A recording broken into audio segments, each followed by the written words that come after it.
Thở vào tâm tĩnh lặng, thở ra miệng mỉm cười.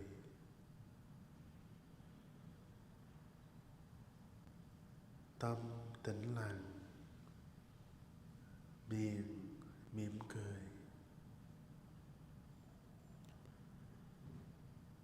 Breathing in, my mind has settled. Breathing out, I smile. Mind settling, smiling.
Thở vào, tôi an trú trong giây phút hiện tại. Thở ra, tôi ý thức đây là giây phút đẹp tuyệt vời.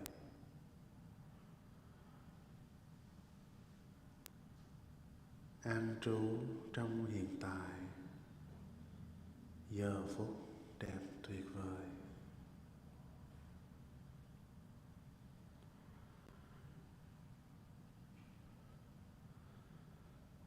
Breathing in, I dwell in the present moment.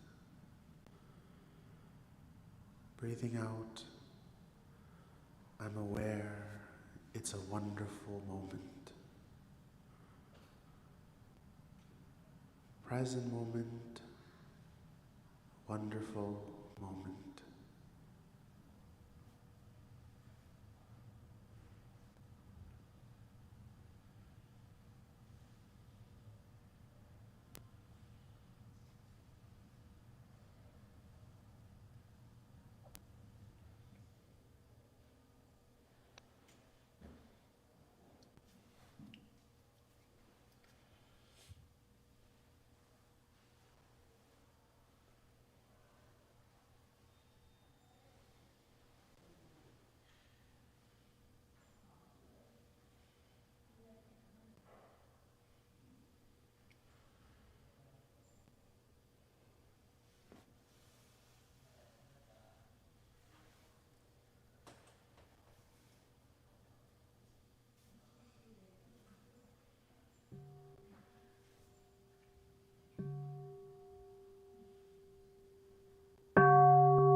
Đại chúng là vị nào có cell phone, xin quý vị mình tắt cell phone hoặc chuyển qua chế độ rung để giữ cho đạo tràng được thanh tịnh và trang nghiêm.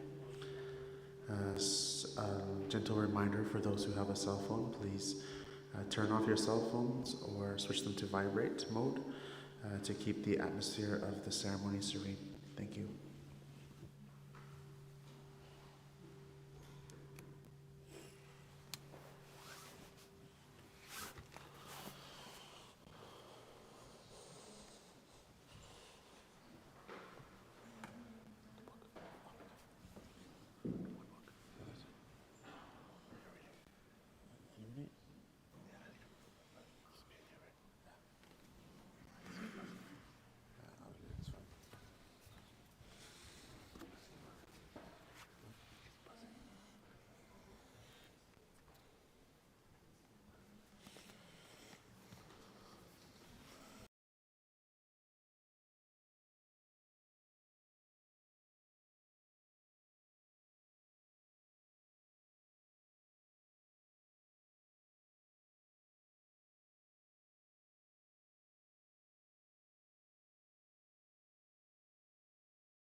Kính mời đại chúng mở trang số 0. Please turn to page 0.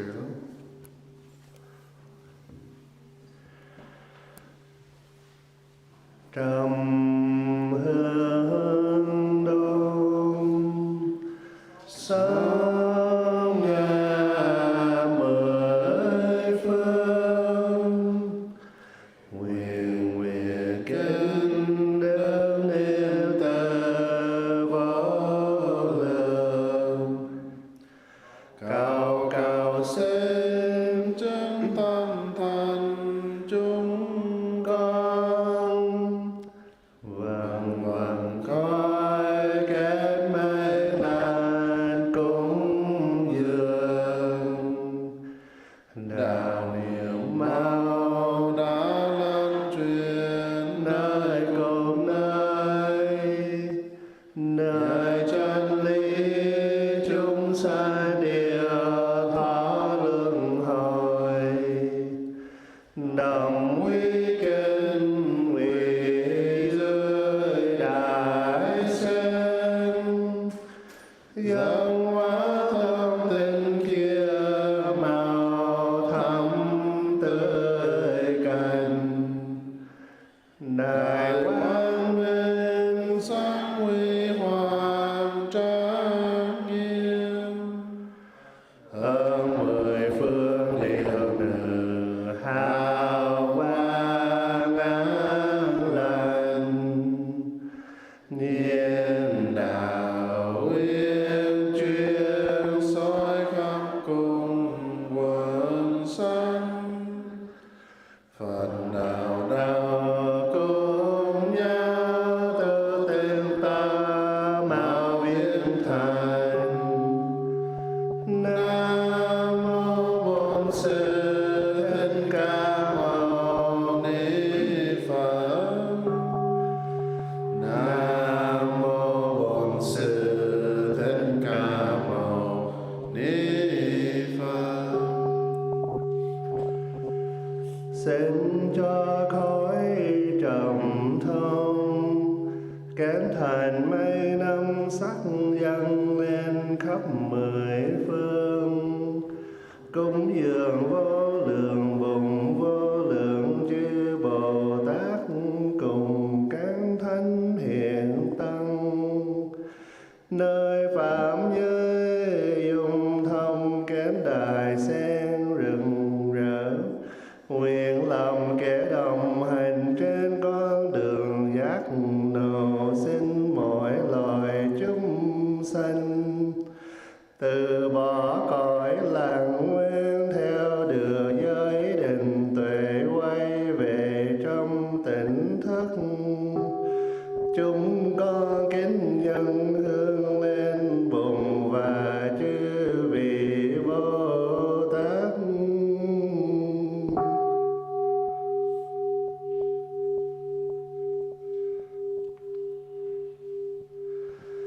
Tư thái đệ tử chúng đang phóng tùng kinh chú xưng tăng hồng danh, thầm thử câm đựng quyền thầm phương thường trụ tam bảo Bổn Sư Thích Ca Mâu Ni Phật. Tiếp dần đạo sư A Di Đà Phật, từ bi tìm độ chương linh. Phan thì bồi pháp danh đức thâu, nguyện thì bành cúc pháp nhân diệu thành, nguyện thì sắc doan ti hiệu tiên tông pháp nhân hoàng an, vũ thì thành pháp danh diệu linh, lê đức nhàn hầu đắc phúc pháp nhân giáp tình, nguyện thì hành pháp nhân diệu huệ, hồ hoàng thắng pháp danh tâm phước, lâm lê liên nổ vinh viễn pháp danh tâm thâm truyền, Stephen Tanya Dương Christopher pháp danh minh lượng, Dương Alexander pháp danh minh lạc, Dưỡng Harlan pháp danh minh lý, Nguyễn Janet pháp danh diệu lan, Lưu Tố Nữ, Lương Văn Quang, Lâm Thị Úc. Phiền não đoàn diệt niệm trước tiêu trừ tấm xả mê đồ siêu sanh tịnh độ. Ngưỡng nguyện cầu an cho chư Phật tử. Lê Nằm Hiếu, Nguyễn Thị Sương, pháp danh Huệ Duyệt. Trần Nằm Bình, Lễ Văn Sa, pháp nhân Minh Trí, Nuy Thông Minh. Huỳnh Thị Xuân Mai, Lưu Thị Mỹ, Judy Linh Sam, pháp danh Từ Đàn. Vũ Nam, Nguyễn Thị Hòa, pháp danh Diệu Lan. Nguyễn Thanh Văn, pháp danh Đoàn Tuấn Kiết, pháp danh Huệ Phước. Lâm Nhi Thái, Ri Minh. Trần Lý Văn, pháp danh Trơn Nhã. Đàm Thị Bền, pháp danh Diệu Minh. Hồ Thị Phùng, pháp danh Tư Chuyên. Sư Sanh Hy, huyện Phú Đồng. Trần Phạm Thái, Anthony, pháp danh Thiện Phước. Trần Kiến Tinh, Huỳnh Thị Tuyết Huệ, pháp danh Diệu Tu. Trần Nhân Phú, pháp danh Minh Hoàng, Hoàng Thị Hương Giang. Tràng Hoàng Nhật Nhi, Tràng Hoàng Nhật Khang.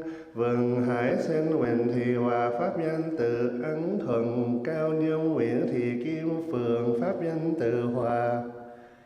Lê Thị Cày, Tô Phong Hiệp.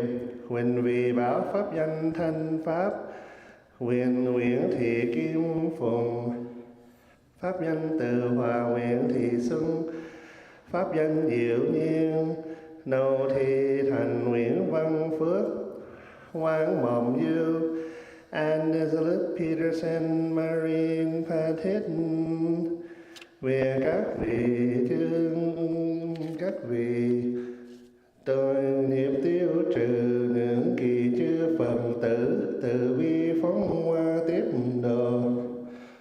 Hướng lên vãng sanh cần làng quốc.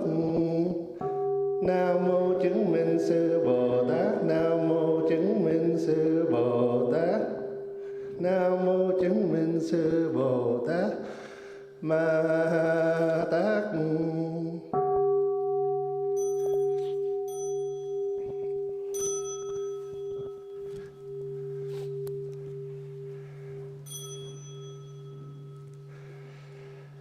Sen quyến ơi đại giác nổ hào quang chiếu rạng mười phương. Trí tuệ vừa thầm pháp giới, từ bi thông nhuận non sông. Vừa thấy dung nhan điều nữ, trong nhà phiền não sạch không. Hướng về tán dương công đức, tinh chuyên đạo niệm vung trầm. Nhưng tâm kính lệ vùng pháp tăng thường trụ trong 10 phương.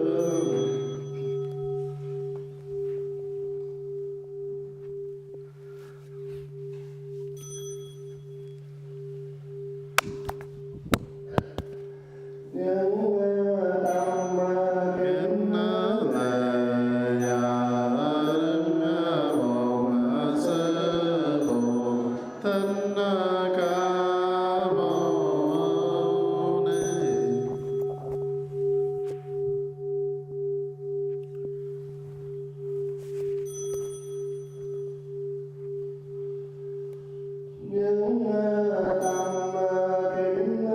lệ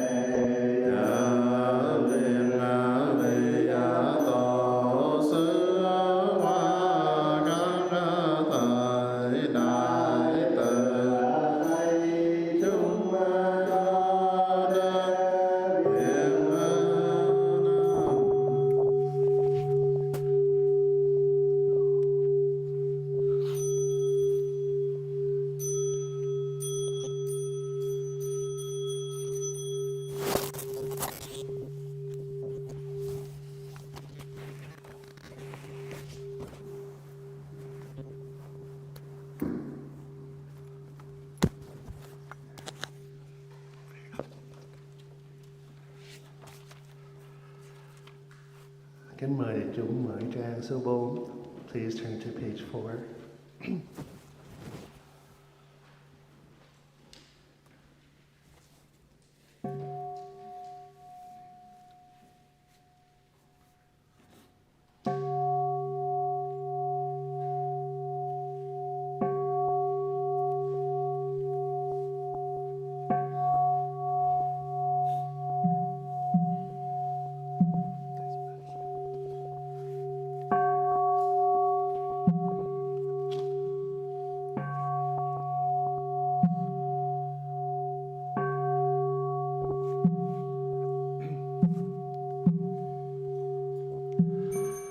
Nam mô tassa bhagavato arahato samma sambuddhassa. Nam mô tassa bhagavato arahato samma sambuddhassa. Nam mô tassa bhagavato arahato samma sambuddhassa. The Dharma is deep and lovely. We now have a chance to see it, study and to practice it.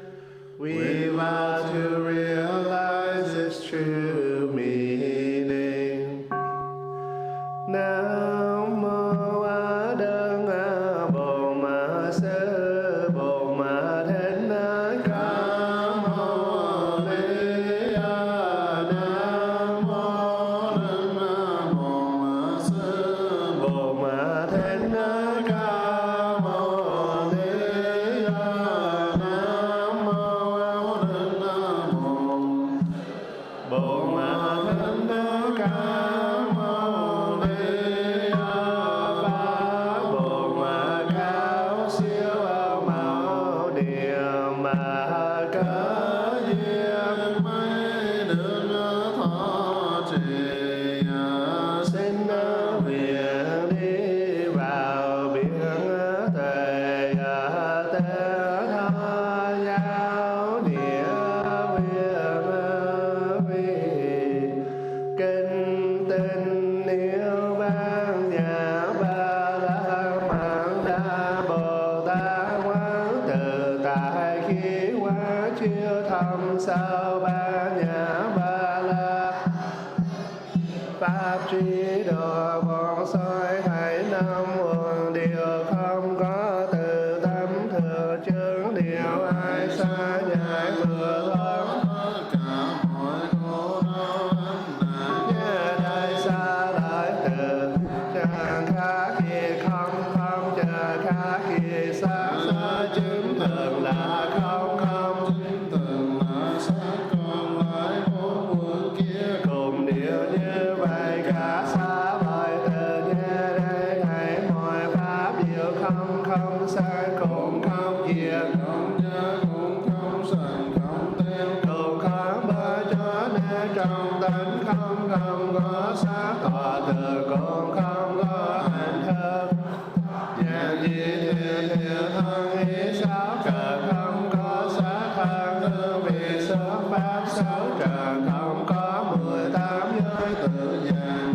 Đi thơ không hề có vô mê không có hết vô mê cho đến không đạo từ cũng không mê đạo từ không có tầm địa đạo không trí cũng không đá vì không có sợi đá khi mỗi vị Bồ Tát nhiều phương trí độ mà nhà ba la mà thì tâm không chướng ngại vì tâm không chướng ngại nên không có sợ hãi. Xa lìa mọi mộng tưởng xa lìa mọi điên đã niệm mang tiền đối tương chi đồ bát nhã ba la mật đế đa vô thượng giác phải biết ra bát nhã ba la mật là linh chú đại thầm là linh chú đại linh là linh chú vô thượng là linh chú tiền định là chánh ni bát vọng có năng lượng tiêu trừ tất cả mọi khổ nạn cho nên tôi muốn thuyết câu thần chú trí đồ bát nhã ba la mật nói xong đưa Bồ Tát liền đồng thành chú ra tha thế ga thế bà ra ga thế bà ra sam ga thế bồ đi sa ga thế bà ra ga thế bà ra sam ga thế bồ đi sa ga thế bà ra ga thế bà ra sam ga thế bồ đi sa. Dear Sangha, please listen. The discourse on measuring and reflecting. I heard these words of the Buddha one time when he was staying with the Baga people in Sumsaragiri in the deer park in the Bexakala Grove. The Venerable Mahamoggallana addressed the bhikkhus, "My friends." "Yes, friend," they replied to the Venerable Mahamoggallana. The Venerable Mahamoggallana spoke as follows: "My friends, suppose there is a bhikkhu who says to the other bhikkhus, 'Please talk to me, reverend bhikkhus. I want you to offer me guidance.' If he is difficult to talk to, endowed with qualities that make him difficult to deal with, impatient, intolerant, and not good at accepting constructive criticism, or the words of advice and instruction from friends in the practice, then those who practice the path of sublime conduct with him will think, 'He is not one to be spoken to. He is not one to be instructed. He is not someone to have confidence in.' What are the qualities that make someone difficult to approach? My friends, a monk who is attached to the wrong desires and is controlled by his wrong desires is difficult to approach and talk to. These are the other reasons that make it difficult to approach and talk to him. A person praises himself and despises others. He is easily angered and mastered by his anger. Because he is angry, he bears a grudge. Because he is angry, he is bad-tempered. Because he is angry, he speaks in a bad-tempered way. He accuses one who has corrected him. He disparages one who has corrected him. He corrects in turn one who has corrected him. And he evades the criticism by asking another question. He changes the subject. He manifests ill temper, anger, and sulkiness. He does not succeed in explaining his behavior when corrected. He is unmindful and ill-willed. He is jealous and greedy. He is hypocritical and deceitful. He is stubborn and arrogant. Or he is worldly and clings to things that belong to this world and finds it difficult to let go. These, my friends, are the habit energies that make it difficult to approach and talk to him. My friends, suppose there is a monk who requests of the other monks, 'Please talk to me, reverend monks. I want you to offer me guidance.'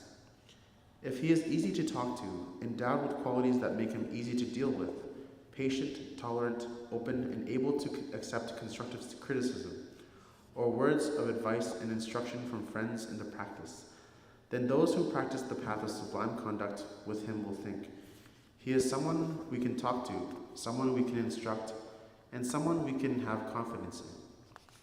What are the qualities that make someone easy to approach? My friends, a monk who is not caught in wrong desires and is not controlled by wrong desires is easy to approach and talk to. He does not praise himself and despise others. He is not easily angered or mastered by his anger, because he is not angry. He does not bear a grudge, and because he is not angry, he is not bad-tempered.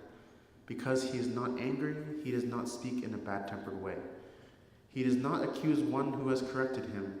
He does not disparage one who has corrected him, and he does not correct in turn one who has corrected him.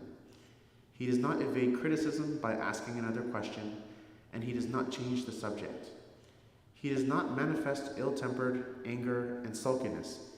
He succeeds in explaining his behavior when corrected. He is not jealous and greedy. He is not hypocritical and deceitful. and he is not stubborn and arrogant. He is not worldly, nor does he cling to things that belong to this world, and he does not find it difficult to let go. These, my friends, are the qualities that make it easy to approach and talk to him. My friends, one should infer one's own state by considering the state of others in the following way. That person has wrong desires and is controlled by his wrong desires. Therefore, I do not find him easy to approach. If I had wrong desires and were controlled by these wrong desires, others would not find it easy to approach. When one sees this clearly, one should make the following determination. May I not be attached to wrong desires or be controlled by these wrong desires. This method of reflection needs to be practiced in other cases, such as praising oneself and despising others, being easily angered and mastered by anger, and so on. My friends, this is how a monk should reflect on himself. At this moment, am I attached to wrong desires and controlled by wrong desires? If when a monk reflects in this way, he knows, at this moment I am attached to wrong desires and controlled by wrong desires. Then he should practice diligently to put an end to these unwholesome mental formations. If, on the other hand, he reflects, he knows, at this moment I am not attached to wrong desires and not controlled by wrong desires. Then a monk should live with a feeling of happiness, and he should practice diligently to nourish and increase these wholesome mental formations. This method of reflection needs to be practiced in other cases, such as praising oneself and despising others, becoming easily angered and mastered by anger, and so on. If, my friends, when he reflects, a monk sees clearly that he has not yet given up all these unbeneficial qualities, then he should practice diligently to give them all up. If, when he reflects, a monk sees clearly that he has given up all these unwholesome mental formations, then he should live with a feeling of happiness. He should practice diligently to nourish and increase these wholesome mental formations. It is like when a young person who is fond of adorning himself contemplates his face in a mirror or a bowl of clear water. If he sees dirt or a blemish on his face, he tries to clean it. If he does not see a dirt or blemish, he thinks to himself, "It is good, my face is clean." So, my friends, if a monk reflects and sees that all these unwholesome mental formations have not yet been given up, then he practices diligently to give them all up. If he sees that he has given them all up, he feels happy about this and knows that he will practice diligently in order to nourish and increase these wholesome mental formations.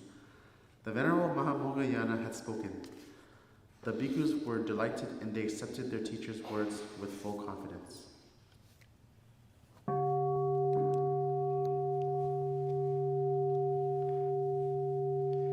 Kính mời đại chúng lắng nghe Kinh soi gương. Đây là những điều tôi được nghe vào thời mà tôn giả Đại Mục Kiền Liên đang cư trú giữa những người thuộc bộ tộc Ba Ga ở vườn Nai. Hôm ấy, tôn giả Đại Mục Kiền Liên gọi các vị khất sĩ: "Này các bạn đồng tu." Các vị khất sĩ trả lời: "Có chúng tôi đây, đại huynh." Tôn giả Đại Mục Kiền Liên nói: "Này các bạn đồng tu, giả sử có vị khất sĩ thỉnh cầu các vị khất sĩ khác, nói rằng: Xin các bạn đồng tu hãy chuyện trò với tôi mong rằng tôi được các bạn đồng tu thương tưởng và chuyện trò với tôi. Nếu vị khất sĩ ấy là người mà kẻ khác khó nói chuyện với được, nếu vị ấy là người có những tính nết làm cho kẻ khác không muốn nói chuyện được, nếu vị ấy là người thiếu kiên nhẫn, thiếu cởi mở, không có khả năng tiếp nhận những lời phê bình, những lời khuyên bảo và dạy dỗ của các bạn đồng tu phạm hạnh, thì các vị này xét rằng không thể nào nói chuyện với vị ấy và không thể dạy bảo vị ấy, không thể đặt niềm tin vào vị ấy. Này các bạn đồng tu, vì những tính nết nào mà một vị khất sĩ bị coi là một người mà kẻ khác khó nói chuyện với được? Ở đây, này các bạn đồng tu, nếu một vị khất sĩ bị vướng vào tà dục, bị tà dục lôi kéo, thì đó là một nguyên do khiến các bạn đồng tu khó nói chuyện với vị ấy. Và đây là những nguyên do khác khiến các bạn đồng tu không nói chuyện được với mình. Hoặc vị ấy chỉ biết khen mình và chê người, hoặc vị ấy dễ nổi giận và bị cơn giận chi phối, rồi vì giận mà ôm ấp một nỗi hiềm hận, hoặc vị ấy vì hiềm hận mà trở nên cáu kỉnh, hoặc vị ấy vì hiềm hận mà nói những lời cáu kỉnh, hoặc vị ấy lên án người bạn đồng tu đã chỉ ra cho mình lỗi mình đã phạm, hoặc vị ấy miệt thị người bạn đồng tu đã chỉ ra cho mình lỗi mình đã phạm, hoặc vị ấy chỉ trích trở lại người đã chỉ ra cho mình lỗi mình đã phạm, hoặc vị ấy chất vấn trở lại người đã chỉ ra cho mình lỗi mình đã phạm, hoặc vị ấy tránh né bằng cách đặt ra những câu hỏi cho người đã chỉ ra cho mình lỗi mình đã phạm, trả lời ngoài vấn đề để lộ sự bực bội, giận dữ và bất mãn của mình, hoặc vị ấy không giải thích được thỏa đáng hành động của mình cho người đã hỏi mình về lỗi lầm mình đã phạm phải, hoặc vị ấy thô tháo và có ác ý, hoặc vị ấy ganh ghét và sang tham, hoặc vị ấy mưu mô và lường gạt, hoặc vị ấy cứng đầu và tự kiêu, hoặc vị ấy có vẻ thế tục, vướng vào thế tục, không biết buông bỏ. Này các bạn đồng tu, đó là những thói tật làm cho một vị khất sĩ tự cô lập hóa, khiến cho các bạn đồng tu không nói chuyện được với mình. Nhưng này hỡi các bạn đồng tu, nếu có một vị khất sĩ thỉnh cầu các vị khất sĩ: xin các bạn đồng tu hãy chuyện trò với tôi mong rằng tôi được các bạn đồng tu thương tưởng và chuyện trò với tôi. Nếu vị khất sĩ này là người mà kẻ khác có thể dễ dàng nói chuyện được, nếu vị ấy có những đức tính tốt khiến cho các bạn đồng tu khác có thể dễ dàng nói chuyện với được, nếu vị ấy là người kiên nhẫn, cởi mở, có khả năng tiếp nhận những lời phê bình, khuyên bảo và dạy dỗ của các bạn đồng tu phạm hạnh, thì các bạn đồng tu sẽ xét rằng họ có thể nói chuyện với vị ấy và có thể dạy bảo cho vị ấy, có thể đặt niềm tin vào vị ấy. Này các bạn đồng tu, vì những đức tính, những nguyên do nào mà các vị khất sĩ được xem là một người mà kẻ khác có thể dễ dàng gặp và dễ dàng nói chuyện với được? Ở đây này các bạn đồng tu, nếu một vị khất sĩ không vướng vào tà dục, không bị tà dục lôi kéo, thì đó là một đức tính khiến các bạn đồng tu có thể dễ dàng tới với vị ấy và dễ dàng nói chuyện được với vị ấy. Và đây là những đức tính khác khiến cho các bạn đồng tu có thể dễ dàng tới với mình và dễ dàng nói chuyện với mình. Hoặc vị ấy không tự khen mình và chê người, hoặc vị ấy không dễ nổi giận và không bị cơn giận chi phối, rồi vì không giận cho nên không ôm ấp một nỗi hiềm hận, hoặc vị ấy không vì hiềm hận cho nên không cáu kỉnh, hoặc vị ấy vì không hiềm hận cho nên không nói những lời cáu kỉnh, hoặc vị ấy không lên án người bạn đồng tu đã chỉ ra cho mình lỗi mình đã phạm, hoặc vị ấy không miệt thị người bạn đồng tu đã chỉ ra cho mình lỗi mình đã phạm, hoặc vị ấy không chỉ trích trở lại người đã chỉ ra cho mình lỗi mình đã phạm, hoặc vị ấy không chất vấn trở lại người đã chỉ ra cho mình lỗi mình đã phạm, hoặc vị ấy không tránh né bằng cách hỏi người đã chỉ ra cho mình lỗi mình đã phạm những câu hỏi khác, không trả lời ngoài vấn đề, không để lộ sự bực bội, giận dữ và bất mãn của mình, hoặc vị ấy giải thích được một cách thỏa đáng hành động của mình cho người đã hỏi mình về lỗi lầm mà mình đã phạm phải, hoặc vị ấy không thô tháo và không có ác ý, hoặc vị ấy không ganh ghét và sang tham, hoặc vị ấy không mưu mô và lường gạt, hoặc vị ấy không cứng đầu và tự kiêu, hoặc vị ấy không có vẻ thế tục, không vướng vào thế tục và lại có khả năng buông bỏ. Này các bạn đồng tu, đó là những đức tính làm cho một vị khất sĩ được xem là một người mà kẻ khác có thể dễ dàng tới với được và dễ dàng nói chuyện với được. Này các bạn đồng tu, vị khất sĩ cần phải quán chiếu tự ngã với tự ngã mà tư lượng như sau. Người ấy vì có tà dục và bị tà dục lôi kéo, cho nên ta thấy người ấy không dễ chịu và ta không ưa thích người ấy. Cũng như thế, nếu ta có tà dục và bị tà dục lôi kéo, thì kẻ khác sẽ thấy ta không dễ chịu và họ sẽ không ưa thích ta. Này các bạn đồng tu, sau khi biết rõ điều này, ta cần phải phát tâm như sau. Tôi quyết định không ôm ấp tà dục và không để cho tà dục lôi kéo. Điều này cũng đúng và cũng cần được thực tập trong các trường hợp khác như khen mình, chê người, nổi giận và bị cơn giận chi phối, vân vân. Này các bạn đồng tu, vị khất sĩ cần phải đối chiếu tự ngã với tự ngã mà tư lượng như sau. Trong giờ phút này ta có đang ôm ấp tà dục và ta có đang bị tà dục lôi kéo hay không? Và nếu trong khi tư lượng mà vị khất sĩ thấy được rằng trong giờ phút này ta đang ôm ấp tà dục và ta đang bị tà dục lôi kéo, thì vị khất sĩ ấy phải tinh tấn để đoạn trừ tâm hành bất thiện đó.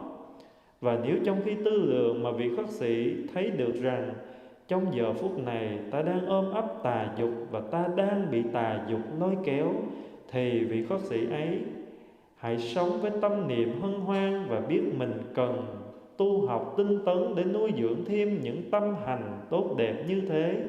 Điều này cũng đúng và cũng cần được thực tập trong các trường hợp khác, như trong trường hợp không khen mình, chê người, không nổi giận và vì không bị cơn giận chi phối, vân vân. Này các bạn đồng tu, nếu trong khi quán chiếu vị khất sĩ thấy rõ rằng trong tâm mình các tâm hành bất thiện chưa được đoạn trừ, thì vị ấy phải nỗ lực tinh tấn để đoạn trừ. Còn nếu trong khi quán chiếu vị khất sĩ thấy rõ rằng trong tâm mình các tâm hành bất thiện đã được đoạn trừ, thì vị ấy hãy sống với tâm niệm hân hoan và biết mình cần tu học tinh tấn để nuôi dưỡng thêm các tâm hành tốt đẹp như thế. Này các bạn đồng tu, cũng như một người thanh niên hay một cô thiếu nữ tuổi còn thanh xuân, còn ưa trang điểm, thường ưa ngắm mặt mình trong một tấm gương thật trong thật sáng, hoặc trong một bát nước thật trong thật sáng. Nếu thấy một vết bẩn nào trên mặt, người ấy sẽ lau rửa vết bẩn ấy đi.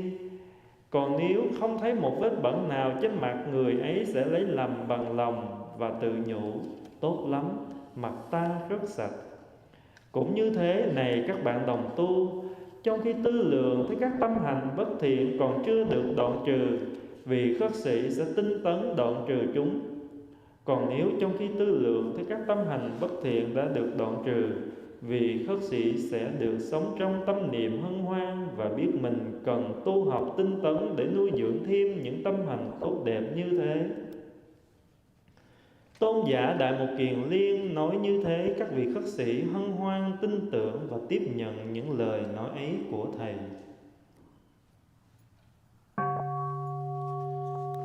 Mời đại chúng mở kinh trang số 10. Please turn to page 10.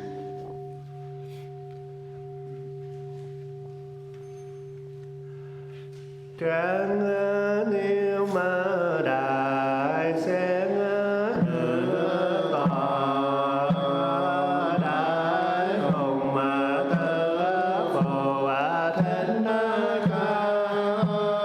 đệ tử tăng lòng thanh tịnh ba thái trong thành liên hoa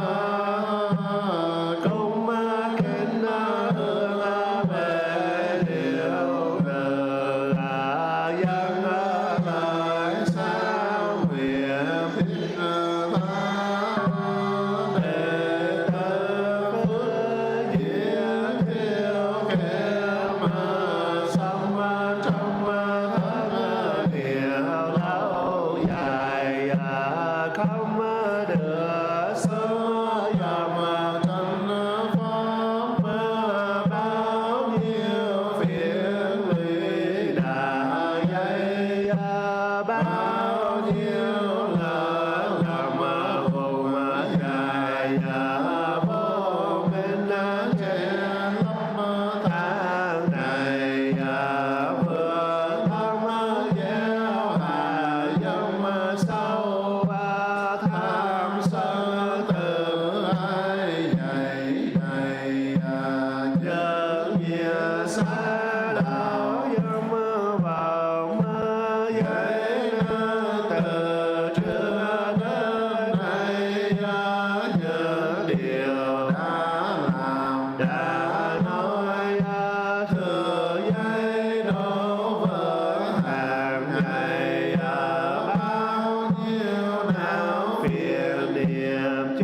sau chớ chưa vô mê phiền nào tạo nên bao nỗi hận sầu con tâm tư buồn chán mang đầy và lo âu vì không hiểu được kẻ khác cho nên quán cầu lý lỡ xong rồi trái mong mỗi ngày mỗi chút khổ đau chia cắt khổ kia càng rộng có ngày có nói với nhau cô không muốn nhìn thấy mà gây nên nỗi kết dài lâu nay có hướng về tam bảo nên con thiết cúi đầu để tự biết trong tâm thức bao nhiêu tốt lắm vui giá thương yêu hiểu biết và bao giống vui nhưng vì chưa biết tươi tầm an lạc hơn mơ tốt tươi cứ để khổ đau tràn lâm làm cho đêm tối của đời quên lời bỏ bám bóng đuổi theo hà phúc xa vời tâm cứ bận về quá khứ hoàng lo rong ruổi tương lai quanh quanh trong vòng buồn giờ xem thừa bảo vật trong tay dày đang lên trên thành phúc tháng năm sau khổ miệng mài dưới đây trong sông báo điện có nguyện sám hối đổi thay để tự tâm thành quý nương hướng về chư bốn mười phương cùng với cao vị Bồ Tát Thánh và Duyên Gia Thánh Hiền chỉ thành cao sẽ sám hối bao nhiêu làm lời truyền miên xin lấy cảm lộ tình thì tới lẽ gia tấn nào phiền xin lấy có thuyền chân pháp đưa con vừa neo qua kiên xin nguyện sống đời tỉnh thức học theo đạo lý chân truyền thờ tạm nụ cười hơi thở xong đời chánh niệm tinh chuyên để tự sẽ nguyện trở lại sống trong hiện tại niệm màu vừa tam hương hạt dâm tố vung tròn hiểu biết thương yêu xin nguyện hồng phép quan chiêu tầm hiểu thân sâu thấy được tự tất cả pháp thoát ngoài sanh tử trần lao nguyện học nói lời ái ngữ thương yêu chăm sân sương chiều đêm mùa vui tới mỗi nẻo giúp người với nỗi sầu đau để đã công cha mẹ ơn thầy địa bá dạy sâu tinh thần tâm hướng một đêm đại sẽ có nguyện hồi đầu nguyện đức từ bi che chở trên con đường đạo nhiễm màu nguyện sẽ chia cần tứ tầm vũ tròn đạo quả về sau. Xin mời đại chúng mở trang số 22. Please turn to page 22.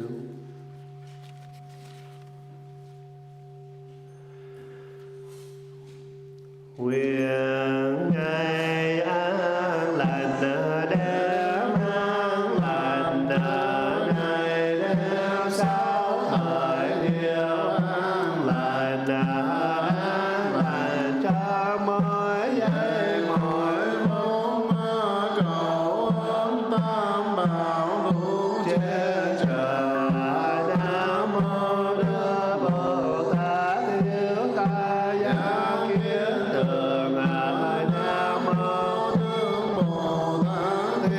ta gia kia tường là nam mô Đức Bồ Tát Tiêu ta gia kia tường. Con về nước tựa buồn mà nơi đưa được chỉ lối cho con cho cuộc đời.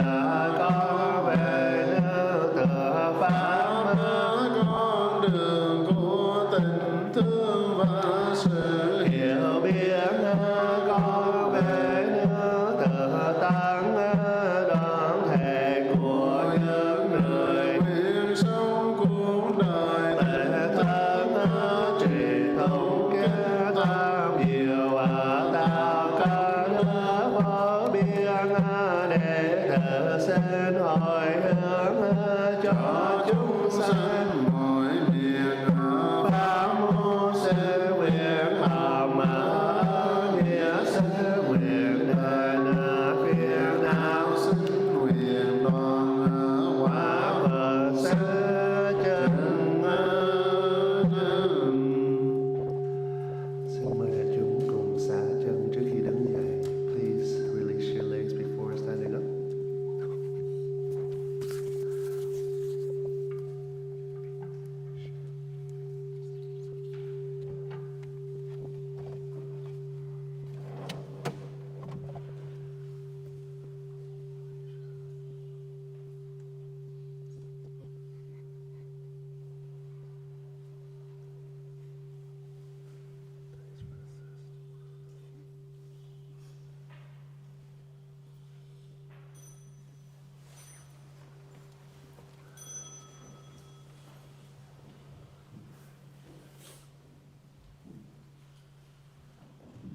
In gratitude to our parents who give us life and our nation that keeps us safe, we bow deeply to the three jewels in the 10 directions.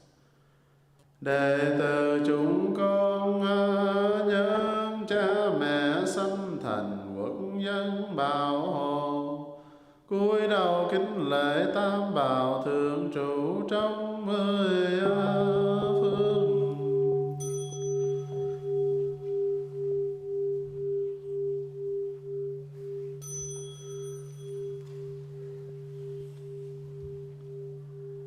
In gratitude to our ancestors, teachers, and friends who guide us on our path, we bow deeply to the three jewels in the 10 directions.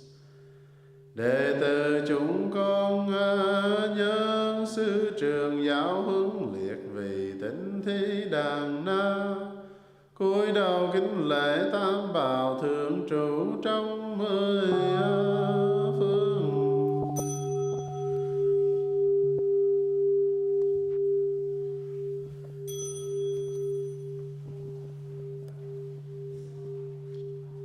In gratitude to all living beings in the animal, plant, and mineral worlds, we bow deeply to the three jewels in the 10 directions.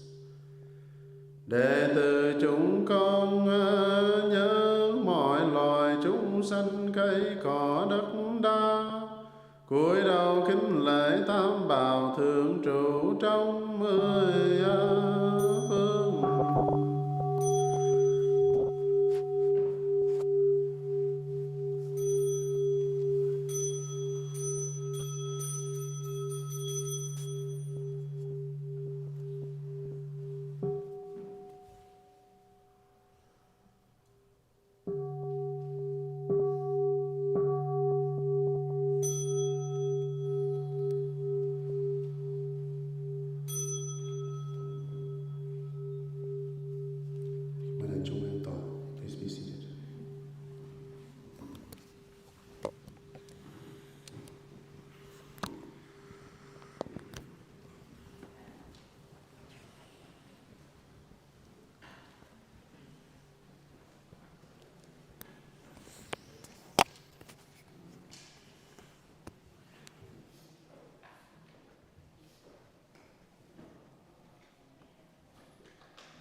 con kính bạch trên sư phụ, kính bạch quý thầy, quý ni sư và toàn thể đại chúng, quý cô, quý bác, quý chú. Trước khi con xin phép được chia sẻ bằng tiếng Anh cho các bạn trẻ, thì con mời đại chúng cùng chắp tay và niệm hồng danh Đức Bổn Sư 3 lần. Nam mô Bổn Sư Thích Ca Mâu Ni Phật. Nam mô Bổn Sư Thích Ca Mâu Ni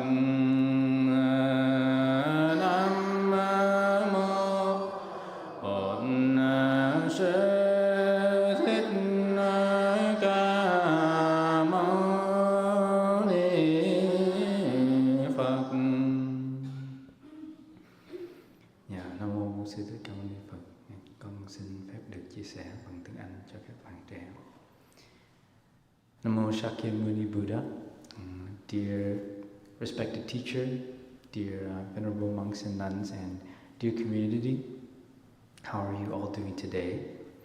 Today is July 16th, I believe, 2023, and we are here at Trúc Lâm Monastery for our weekly Sunday service. This week, I have the chance to share and can continue to share to the Sangha as we have shared from many sessions before and studied together the discourse on happiness. The discourse on happiness is a teaching given by the Buddha at the time where the whole world and beyond the world, even in the heavenly realms, all wondered what are the greatest blessings that bring about a happy and joyful life. What are our greatest happinesses? So this discourse is called the Mangala Sutta or the Mahamangala Sutta, and the word Mangala means auspiciousness or blessing, or as our respected Zen Master Thich Nhat Hanh, he translated it as the discourse on happiness. So we've been investing a lot of time into the study of this discourse, and this time we will continue to study sentence by sentence and go deeper into the different conditions of happiness that the Buddha taught. So last time I was able to share with the Sangha, we spoke about to be able to provide for one's own wife or children, or husband and children. So we talked about a little bit about relationships last time, and the art of having a happy married life. In the Buddha's teaching, of course the Buddha realized that all of us are not yet conditioned, or some of us are kind of stuck in this life where we already have a spouse, we already have someone that we have to take care of for our whole life, do it willingly. But it's very difficult to leave that life and put everything behind to pursue a path that is beyond the normal life. And so the Buddha also wanted us to be happy as well.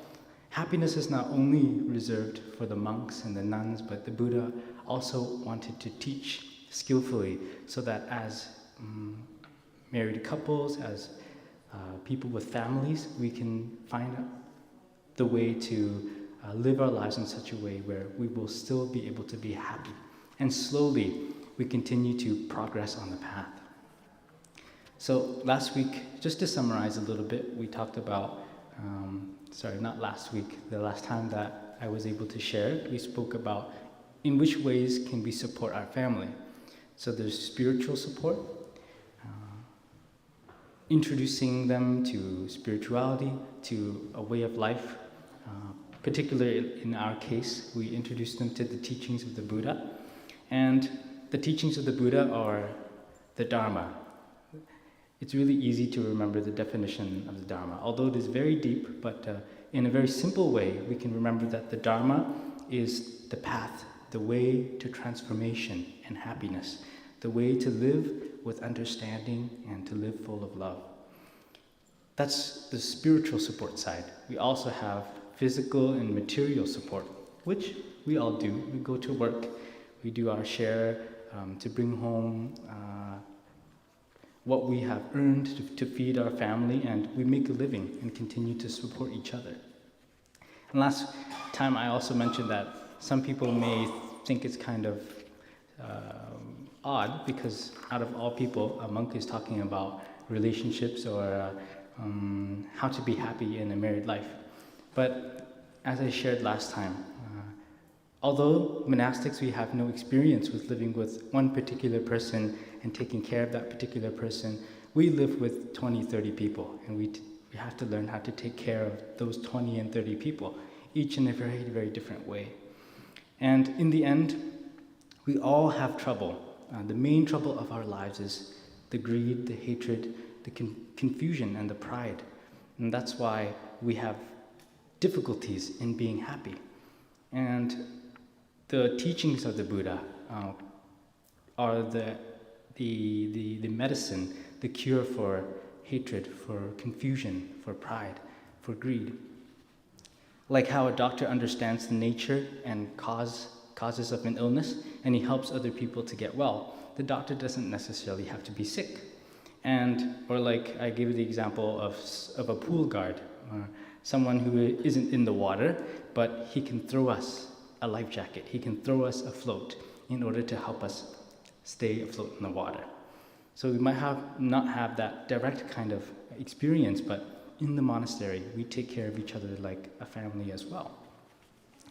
And the Buddha, out of all people, before he was enlightened, before he became the Buddha, he was a prince, and he had a wife, he had one child, and the Buddha, when he was a prince, he succeeded very, very beautifully, very well in making his family happy.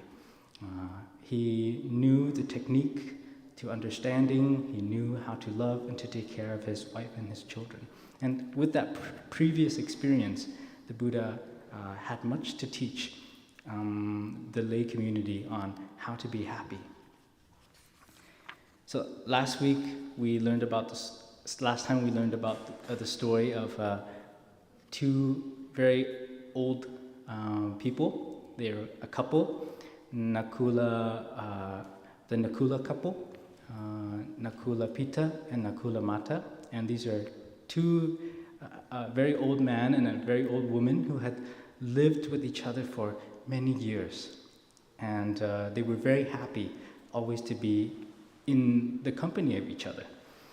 And when the Buddha came to their house one day to go for alms, they approached the Buddha and they asked the Buddha, "Dear Blessed One, from the minute that my significant other had stepped into this household, he or she has only brought joy and happiness and has never brought any suffering or difficulties into my life, into this household. So I was wondering if there's a way for us to continue to support each other like that in the next life."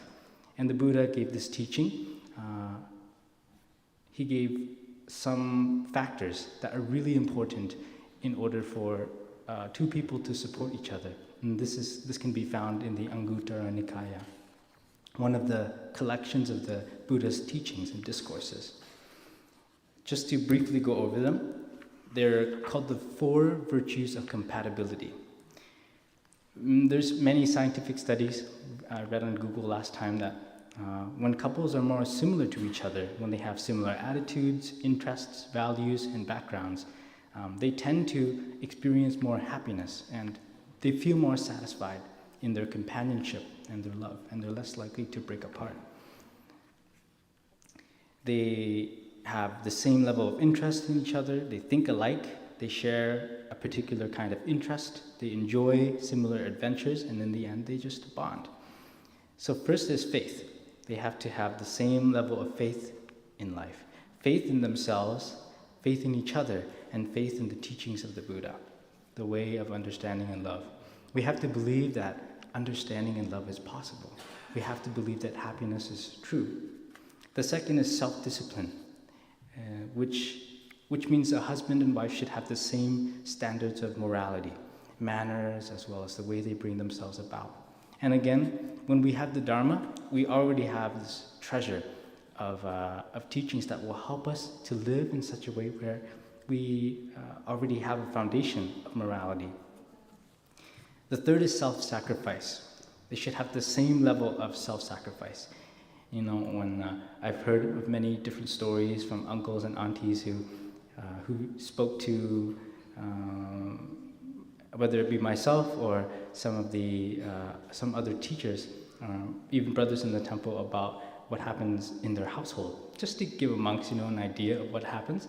And sometimes the work isn't fair, so there's no same level of self-sacrifice on both sides.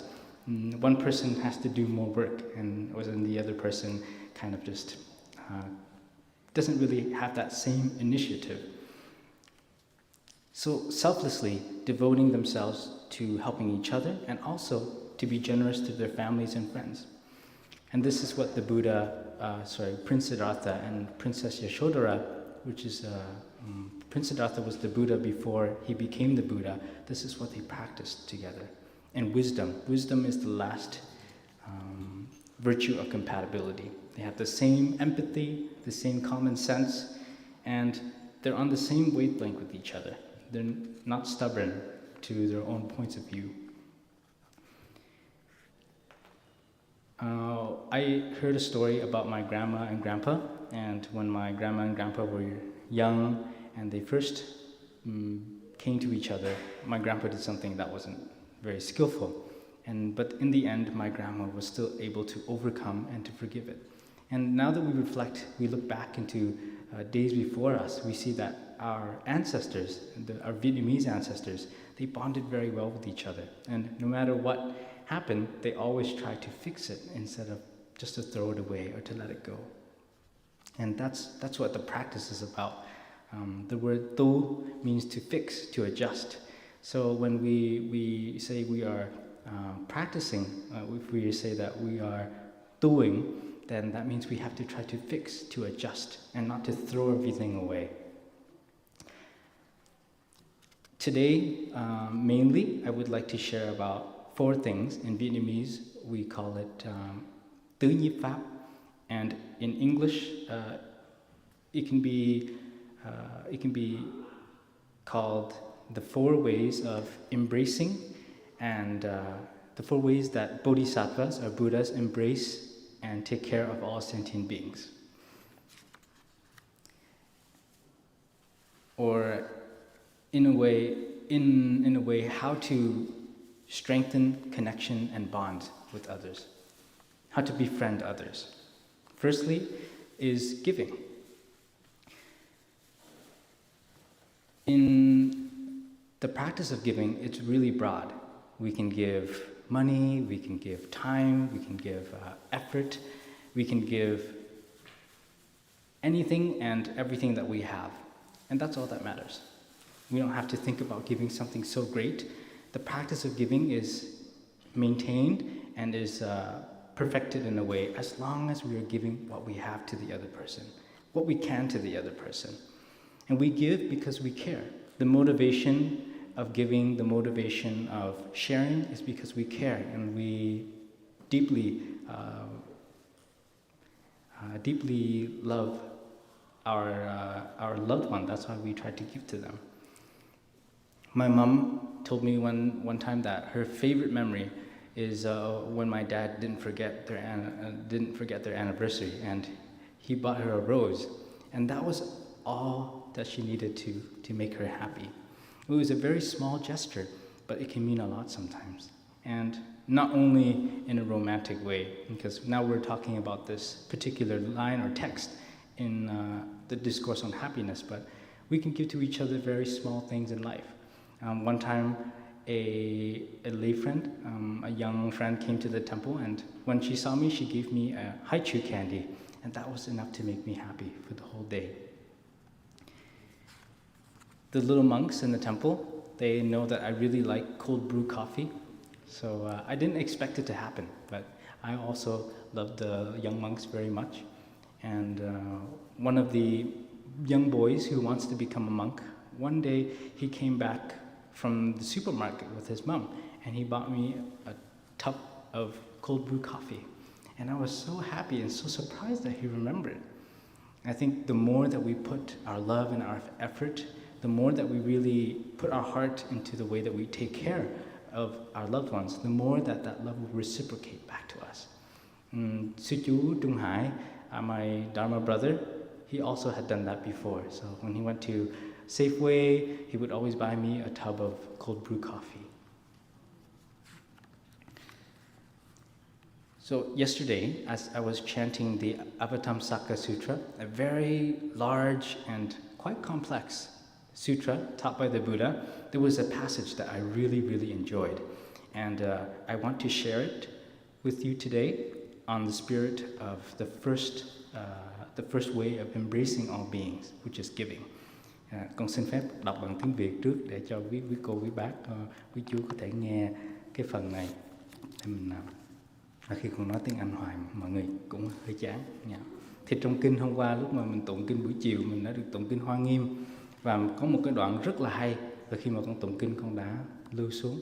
Hôm qua con cứ phân vân trong đầu, không biết mình có nên xin nghỉ tụng kinh để mà mình chuẩn bị cho cái bài nói chuyện hôm nay không, nhưng con nghĩ thôi mình cứ lên đó, ai biết đôi khi mình lên trên đó mình tụng kinh thì tự nhiên những cái ý của Đức Phật nói nó sẽ giúp cho mình.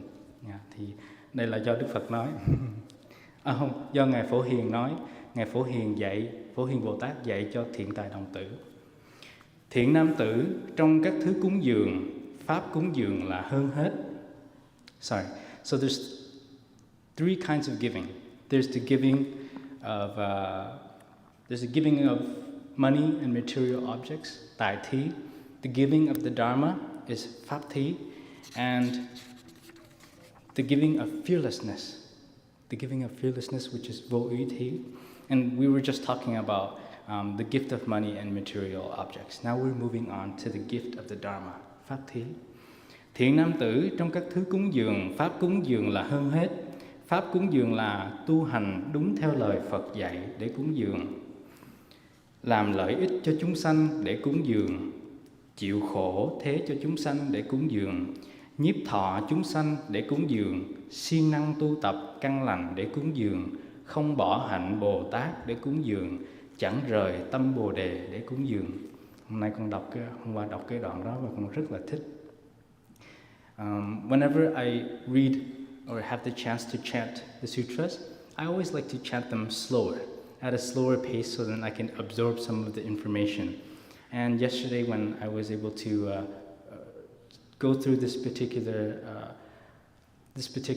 paragraph in the sutra, I remembered something that Zen Master Thich Nhat Hanh, he always taught. He said, whenever we read a sutra that is very, very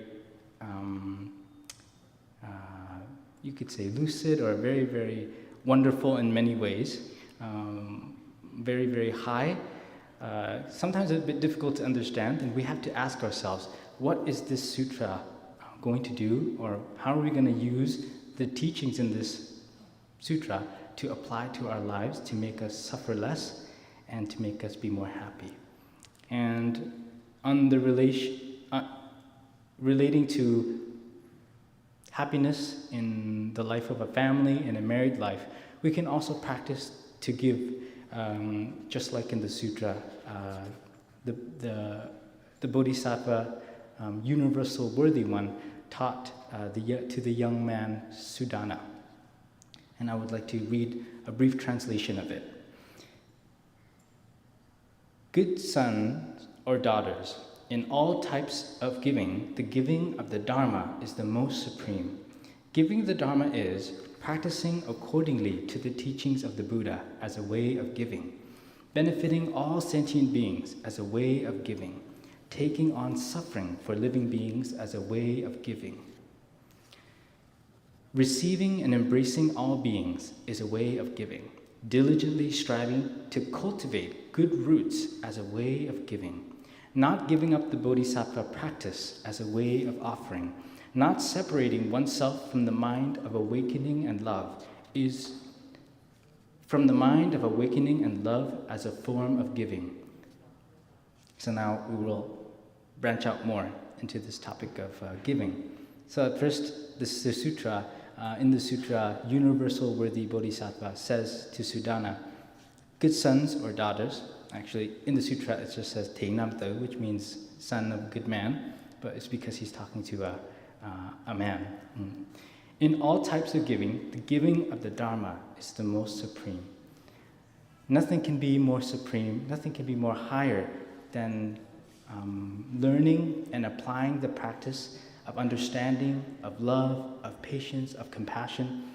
Nothing is more precious and beautiful than walking on the path which will take us to happiness, which will help us to transform our bad habits, help us to overcome all kinds of suffering. And the Dharma is something that is inexhaustible and can be found in everything that we see, everything that we do.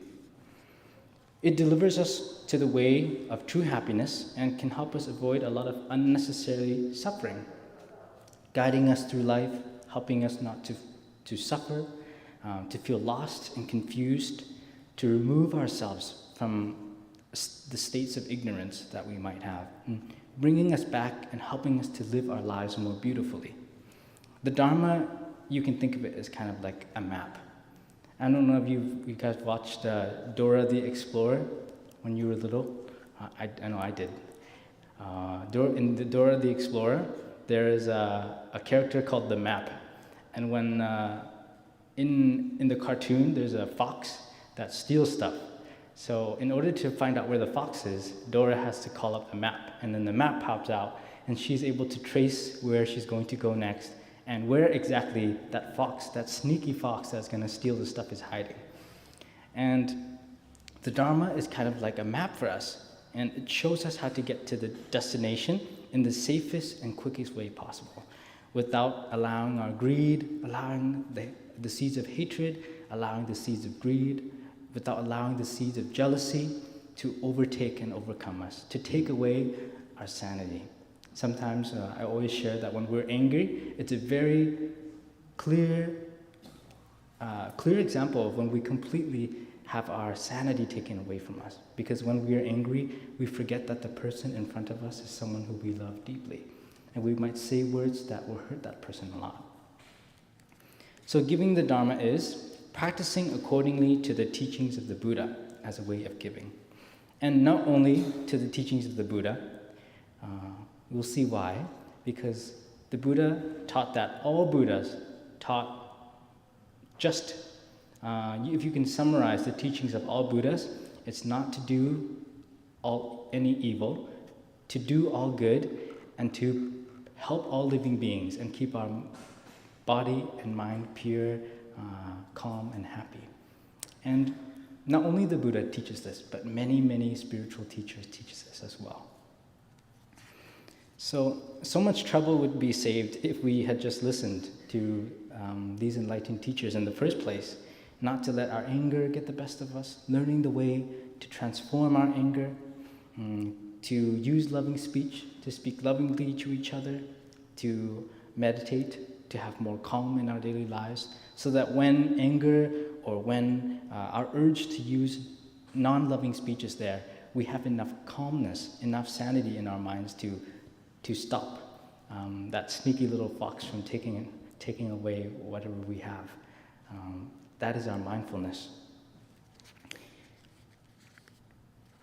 And I know the discourse is talking about benefiting all sentient beings, but our spouse is also a sentient being. Our children are also sentient beings. Everyone around us is also a sentient being. So in this way, we can relate it to our lives. The next verse is benefiting all sentient beings as a way of giving. Together, we only try to bring to each other what is beneficial, what is meaningful, bringing joy to each other, bringing happiness to each other, especially through practicing understanding, practicing love. My teacher, he once said, there's enough pain and there's enough suffering in the world already. So we don't have to give each other that anymore. What we need to produce and what we need to give to each other is joy, is happiness, and that is what truly the world needs. The next line is taking on suffering for living beings as a way of giving. So it might seem a bit intense, taking on the suffering of all living beings as a way of giving, but going through hardship for each other in a relationship, for example, to really go through that hardship and sacrifice in each other's place for the benefit of love is something that is very, very important. And we put aside romantic relationships for a while, and we can say that a mother, for example, in order for a mother to give life or to bring her baby into life, she has to carry her child in her stomach for 9 months. In the Asian tradition, we say 9 tháng 10 ngày, 9 months and 10 days. I think it's a bit more or less than that sometimes. And nourishing that baby, continuing to carry that baby, that big weight inside of her, as it develops every day. So change in our loved ones, change in our partner cannot always happen right away. Everything needs to develop over time. And if we were to ask ourselves if we can change overnight, the answer would probably be no. And we would have to take more time to also make trial and error, to make some mistakes. So when we come together, can we make the vow to be ready to carry that person and the suffering that comes with them, and the suffering that comes with, for example, misunderstanding each other. For example, our bad habits. Are we willing to carry that and that person inside of our hearts as they slowly become better, as they slowly try their best, and we encourage them to try their best to become better? And that is what true love is. Like a mother nourishing her child, feeding her child good food, nourishing her child every day, and to our significant other, whether it is our significant other or our mother, our father, our friends, our family, do we have that patience? Do we have that tolerance? And if we do, the motivation behind it is always great compassion and love. Or like how the Buddha, he practiced in the deep forests. He practiced asceticism, self-mortification, eating only a handful of beans per day, holding his breath, and many practices like that, in hopes to find a way to the true answer of life. How do we liberate ourselves from suffering and sorrow? And he did that for 6 years. He practiced to take all of that pain and suffering onto his body for a very long time. And what was the motivation behind it? Also love and compassion. True love and true compassion. When we have true love, it's more, according to the teachings of the Buddha, true love is more catered towards others than catered towards ourselves. Usually when we love someone, we expect them to be a certain way. And if they are not that way, then we have difficulty loving them. And in reality, it's not loving them or allowing them to be as they are, it's expecting them to be a certain way. And if they are not meeting our requirements, then it's difficult for us to love them. But the true love is love that is always open. Whether that person is in any state or any condition, we accept them and continue to support them as they change. The next line is receiving and embracing beings as a way of giving. To embrace and to hold all living beings dearly, regardless as their state of being. Just like I mentioned before, acceptance for who they are, but at the same time striving to get better.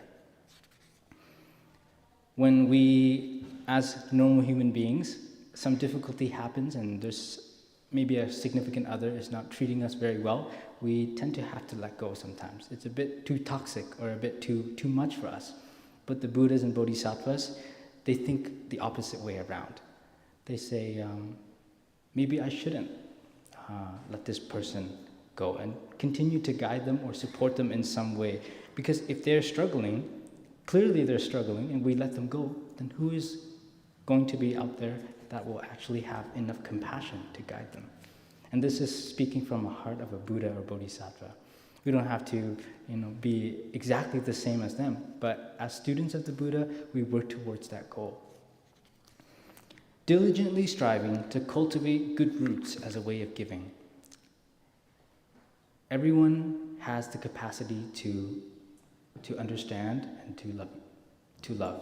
We all have these very wonderful roots, seeds of love, seeds of understanding transmitted from the Buddha, from our parents, from our teachers. And in ourselves, if we know how to water those seeds for each other, if we know how to live in such a way where we become sunshine, we become the rain, we become good conditions for that seed to grow, then in the future, we will be the person to taste the fruit, to taste the sweetness of that fruit. The other day when the young monks at Westlock, they were having some troubles and difficulties with each other. I forgot what it was about, but they were having some troubles and difficulties. And I called all of them together and I talked to them about how sometimes when you're an elder brother and you do something wrong, you should still apologize to your younger brothers. And at the same time, as younger brothers, we always have respect for our elder brothers, even if they have done things that are unskillful, because we at times are unskillful as well. And I talked to them for maybe 5 or 10 minutes, and I told them, and I looked into their eyes, I said, I want to share with you, to transmit this information to you, so that when you grow up, you can be very, very good brothers. The best older brother you can be to your younger brothers.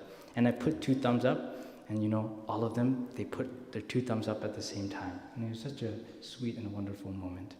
Just to prove that within us, we all have the capacity to understand, to love, and to be the best version of us that we can. We can see this even in small children.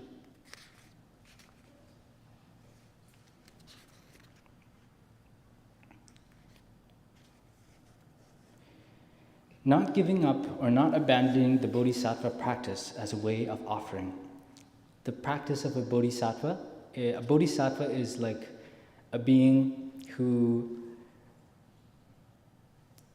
doesn't abandon everyone else around them before they cross to the shore of happiness, when they cross to the shore of liberation. So they make sure that they take everyone with them, and they make sure that everyone becomes a Buddha as well, or before them. Everyone becomes a Buddha before them, or everyone arrives at Buddhahood at the same time. And one time I heard a funny example of a bodhisattva. Somebody said a bodhisattva is like a really nice person who lines up to use the bathroom, and then when it's his turn, he lets everyone use the bathroom before he's the final one to use the bathroom. But his joy and his happiness is being able to bring other beings to the shore before he reaches that shore himself. Never separating oneself from the mind of awakening as a form of giving. So, as I shared above, everything we can kind of put it together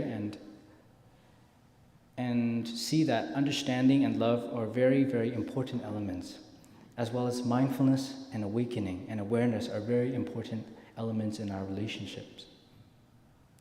When we never separate ourselves from our mind of awakening, our bodhitam, our so-called mind of awakening. Awakening sounds a bit far-fetched sometimes because you think you have to be a Buddha, or you have to have some kind of great realization to be awakened. But actually, Zen Master Thich translated as the mind of awakening as the mind of love. The Buddha strove for awakening. The Buddha tried his best to attain enlightenment for all beings because of his love. And that was the pure motivation behind it. So once we never separate ourselves from that mind of love, that is also a form of giving. In our relationships, we never separate ourselves from our mind of love. Remember that when we come together, the purpose of it was to bring each other happiness. And maybe if we take a closer look, we see the realistic state of our relationship at hand, then we can understand that we need to come back to that mind of love. We need to come back to that motivation to bring each other joy. And that's how we sustain and continue to walk together. And as we see above, all of the things mentioned, if we are deeply rooted in the Buddha's teachings. If we know about the teachings of the Buddha, then we have a strong sense of aspiration and love, and we will be able to practice those things mentioned. But without deep roots in the Dharma, without understanding the teachings of the Buddha, it can be very difficult to do so. So listening to the Dharma helps. Going to the temple on Sundays, reading, whether it is just a line or a sentence from the books, and listening to the teachings that are being shared is really, really helpful. I think we are running out of time, and I've only covered one. So maybe we can save the next two for next time. And I would like to thank everyone once again, and I hope that you have a wonderful weekend.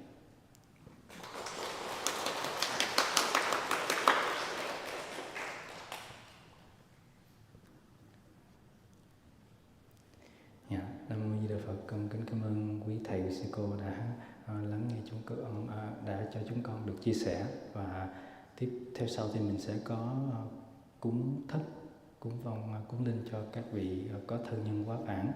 Thì một chút nữa đây thì mình sẽ cất những cái tấm bồ đoàn tọa cụ ở phía bên này của chánh điện về nơi chỗ cũ, hoặc là mình cất tất cả bồ đoàn tọa cụ về nơi chỗ cũ, và mỗi gia đình thì các thân nhân mình có thể tìm cho mình một cái tấm để mình quỳ để mà cúng cho thân nhân của mình. So next we will be having the food offering, the ceremony of remembrance for our deceased relatives. So if you have a relative that you will be commemorating today, then please find yourself a mat that you can kneel on, so you'll be able to partake in the ceremony. Thank you. And maybe before we end, we will just join our palms to share the merits. Trước khi mình dứt thì con xin đại chúng chắp tay và mình hồi hướng công đức. Nguyện đem công đức này hướng về khắp tất cả đệ tử và chúng sanh đều trọn thành Phật